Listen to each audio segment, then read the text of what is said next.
Yesterday, I broke this when I was replacing or pulling the wheel off to take a look at the brakes. When I popped that off, it fell apart. So I went to pull apart today to find another one, which I did. It's exactly the same, except it doesn't say Lincoln on it, which is fine. It's a cover. Well, while I was there, I also discovered something I really want, but didn't expect to find. The Goodyear Wrangler, which is exactly the same size as mine, and as you can see from this, it was manufactured in September of 2014. So it's less than 4 years old. Still got good tread on it. Looks, in fact, in excellent condition. So for $35,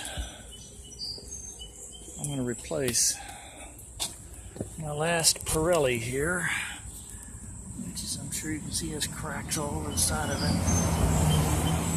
it, and it's worn out.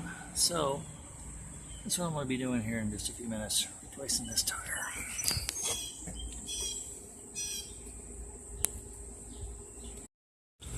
Lincoln Navigator 2000 model. It's right here. Just changed the tire. This tire I got pulled apart. It's only 3.5 years old. Replaces one that's an old Pirelli that's at least 12 years old. It's got cracks on the sidewall.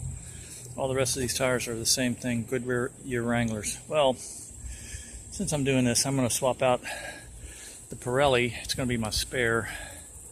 And the other tire is going to be, discarded, or I'll do something with. But I'll show you how to get that spare tire down. First thing you do is you open this hood. Right here is a bracket. One part of the bracket, the other part of the bracket, and the last part of the bracket. This big thing, the tire crank, removal crank. It's also used for the little spare, if you use a little tiny spare. Not spare, a little tiny jack that they have. Oh man, that's a nightmare. Don't use that. Get something else. But anyway, here's where the crank goes. It fits in these two slots, and then it folds over into this. And I'll show you what it looks like in the back of the car.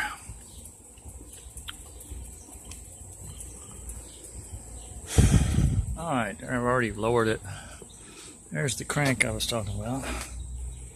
And it goes into this hole right here. Now, on an F-150, the hole is exposed. It's not exposed on a Navigator or Expedition because the rear hatch covers it, but F-150s of this era, the hole is exposed, and they give you a special kind of safety, socket that you have to use to get the tire down so people don't steal your car or tire. You don't need that on this one. And there's the tire when it comes down out of your little bay where it's stuck in.